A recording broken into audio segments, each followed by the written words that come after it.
Paris touche son rêve olympique du doigt. Dans près de 2h30, le CIO réuni à Lima, au Pérou, doit attribuer officiellement les Jeux olympiques de 2024 à la capitale française.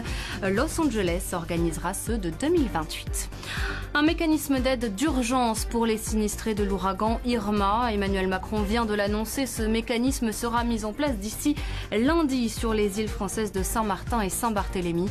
Le président est arrivé justement tout à l'heure à Saint-Barthélemy. Le gouvernement lui précise la réforme de la taxe d'habitation. Le ministre des Comptes publics, Gérald Darmanin, donne les plafonds pour les ménages qui n'auront pas à la payer, et ce dès l'an prochain. Cela concerne les personnes seules qui déclareront moins de 27 000 euros de revenus, 43 000 euros pour un couple sans enfant et 49 000 euros pour une famille avec un enfant. EDF l'affirme, des mesures ont été prises pour la sécurité de la centrale nucléaire de Belleville-sur-Loire. Cette centrale, dans le centre de la France, est placée sous surveillance renforcée. D'après l'autorité de sûreté nucléaire, le niveau de sûreté s'est dégradé depuis l'an dernier. Tout est parti d'un simple contrôle sur une jeune fille qui fumait un joint près de la gare Montparnasse à Paris au début du mois. Les policiers ont découvert plus de 3 millions d'euros en liquide chez ses parents et dans des coffres-forts à la banque.